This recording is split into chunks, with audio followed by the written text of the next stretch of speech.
Book 3, The Book of the Divine Mother. Canto 1, The Pursuit of the Unknowable.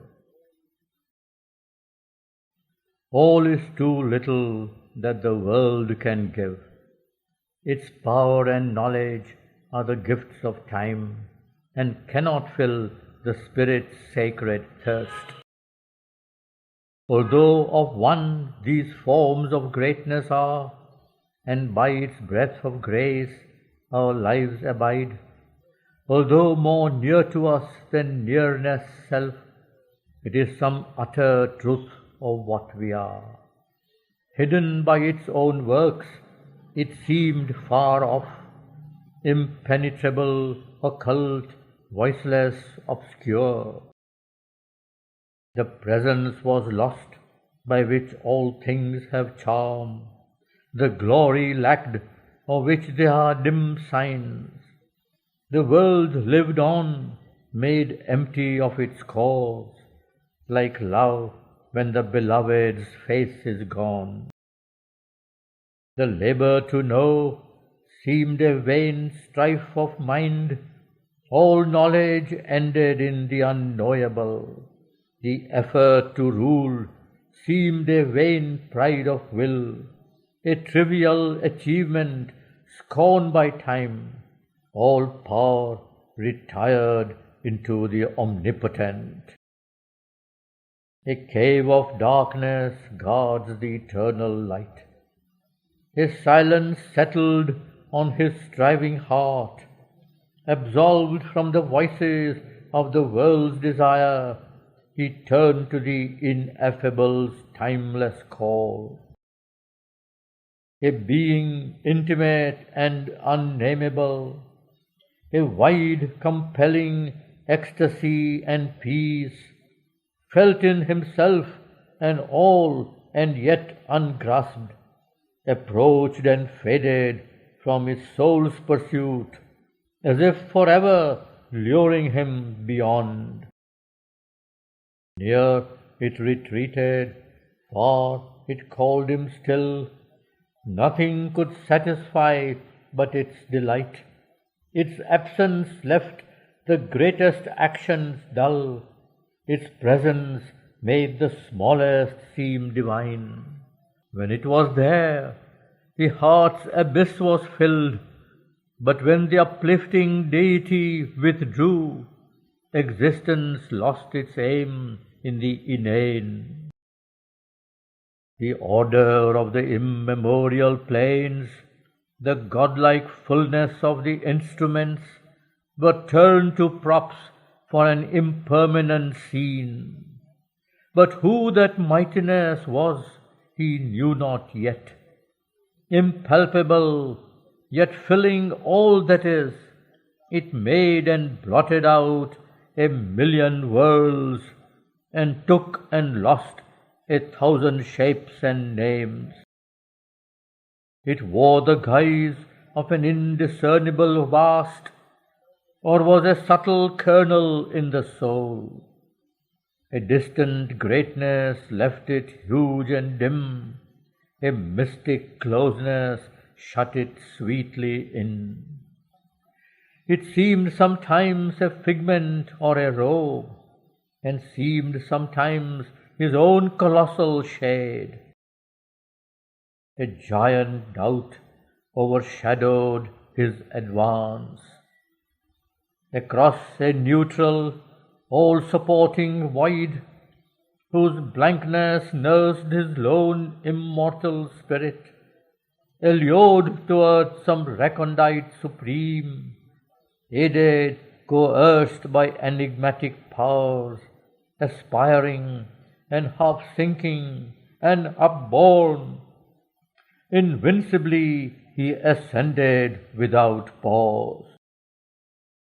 Always a signless, vague immensity brooded without approach, beyond response, condemning finite things to nothingness, fronting him with the incommensurable. Then to the ascent there came a mighty turn, A height was reached where nothing made could live, a line where every hope and search must cease, neared some intolerant bare reality, a zero formed, pregnant with boundless change. On a dizzy verge where all disguises fail, and human mind must abdicate in light, or die like a moth in the naked blaze of truth, he stood compelled to a tremendous choice. All he had been, and all towards which he grew, must now be left behind, or else transform into a self of that which has no name. Alone and fronting an intangible force which offered nothing to the grasp of thought, his spirit faced the adventure of the inane. Abandoned by the worlds of form he strove. A fruitful worldwide ignorance foundered here. Thought's long, far-circling journey touched its close, and ineffective paused the actor will. The symbol modes of being help no more, the structures nescience builds collapsing failed, and even the spirit that holds the universe fainted in luminous insufficiency.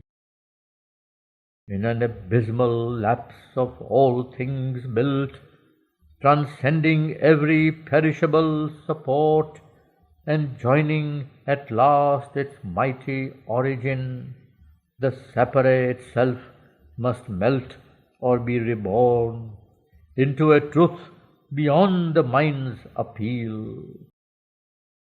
All glory of outline, sweetness of harmony, rejected like a grace of trivial notes, expunged from being silence, nude, austere, died into a fine and blissful nothingness. The demiurges lost their names and forms, the great schemed worlds that they had planned and wrought, passed, taken and abolished one by one.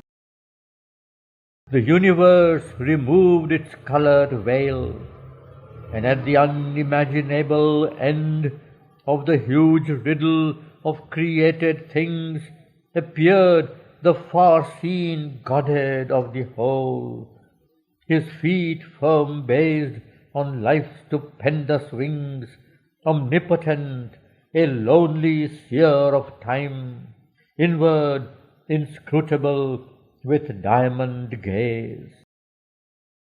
Attracted by the unfathomable regard, the unsolved slow cycles to their fount returned, to rise again from that invisible sea.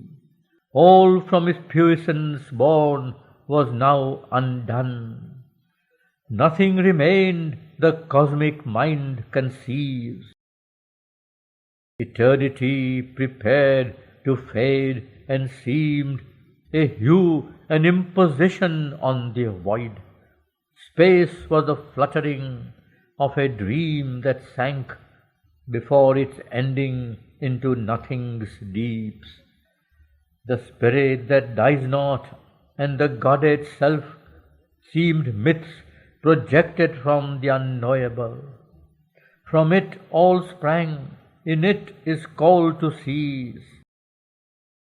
But what that was, no thought nor sight could tell.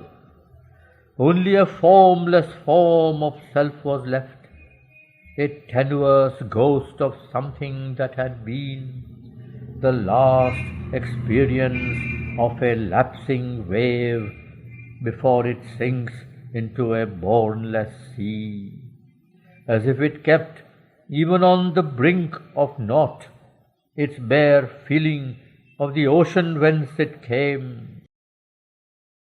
A vastness brooded, free from sense of space, an everlastingness cut off from time, a strange, sublime, inalterable peace, silent, rejected from it world and soul, a stark, companionless reality, answered at last to his soul's passionate search, passionless, wordless, absorbed in its fathomless hush, keeping the mystery none would ever pierce.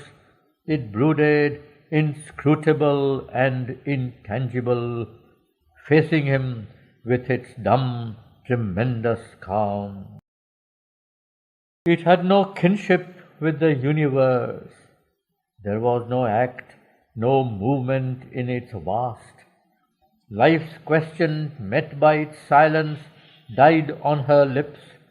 The world's effort ceased, convicted of ignorance, finding no sanction of supernal light. There was no mind there with its need to know. There was no heart there with its need to love. All person perished in its namelessness. There was no second, it had no partner or peer. Only itself was real to itself, a pure existence, safe from thought and mood, a consciousness of unshared immortal bliss. It dwelt aloof in its bare infinite, one and unique, unutterably soul.